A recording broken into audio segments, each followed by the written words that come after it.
இதுக்கு முன்னாடி பார்த்தா போர்ட் ஆஃபீஸ்ல மீட்டிங் நடந்துச்சு. அப்போ நாங்க பேசி வீடியோ போட்டு பார்த்துருப்பீங்க. நான் வந்து ஹார்பருக்கு எதிர்ப்பு தெரிவிக்கணும்னு சொல்லிட்டு நிறைய பேர் சொல்லிருப்பாங்க. ஹார்பருக்கு எதிர்ப்பு தெரிவிக்கலாம் எங்களோட நோக்கம் கிடையாது. எங்களுக்கு என்னன்னா எங்க ஊரும் எங்களோட வாழ்வாதாரம் இது பாதிக்கப்படாதுன்றதா எங்களோட நோக்கமே.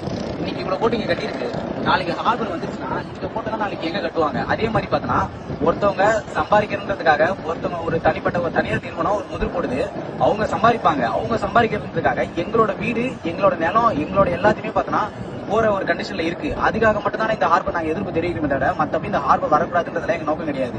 எங்களுக்கு எங்களோட வாழ்வாதாரத்துக்கு எந்த ஒரு இடையூறு இல்லாம இந்த ஹார்பர் ரன் ஆச்சுன்னா எங்களுக்கு சந்தோஷம் தான். அதே மாதிரி இங்க இருக்க சிப்கார்டு ஃபர்ஸ்ட் இதே மாதிரி வர்றப்ப கருத்து கணிப்பு ஆலோசனை கூடன்னு சொல்லிட்டு நடந்திருக்கும். அந்த ஆலோசனை கூடல எங்களுக்கு வேலை வாய்ப்பு தரேன்னு சொல்லிட்டு சொல்லிருப்பாங்க. சிப்கார்ட்ல இப்ப என்ன சொல்றாங்கன்னா லோக்கலுக்கு வேலை தர மாட்டேன்னு சொல்லிட்டு ரெசிம் கொடுக்க போனா லோக்கலா எடுக்க மாட்டாங்கப்பான்னு சொல்றாங்க. அதே மாதிரி நாளைக்கு ஹார்பர் இதே மாதிரி ஹார்பர் வந்துச்சுன்னா எங்களுக்கு வேலை வாய்ப்பு தர மாட்டேன்னு சொல்லிட்டு இந்த ஹார்பர் சொல்றதுக்கு எவ்வளவு நேரம் ஆயிடுச்சு சொல்லுவாங்க. லோக்கல் சொல்லிட்டு நாளைக்கு எங்களுக்கு வேலை கொடுக்காம போயிட்டாங்கன்னா நாங்க என்ன பண்றது? நாங்க வந்து எங்களோட வாழ்வாதாரம் எல்லாத்தையும் விட்டுட்டு இப்ப எங்களோட கடல் தொழில கூட நாங்க விட்டுட்டு தான் எல்லாமே இது பண்றோம்.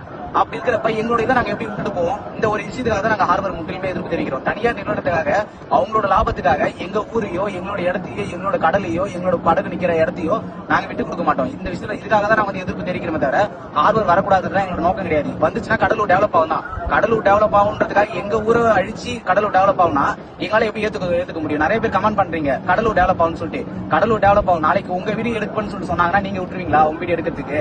அதே மாதிரிதான் எங்க வீடு எங்களோட நிலத்துக்காக தான் நாங்க போராடணும். மத்தபடி எங்களுக்கு ஹார்பர் வரக்கூடாதுன்றதுல எங்க நோக்கம் கிடையாது. சில பேர் என்ன பண்ணா அவங்க முதலீடு போட்டு அவங்க லாபத்தை எடுக்கிறதுக்காக நாங்க எங்க ஊர் விட்டு போகணுமா?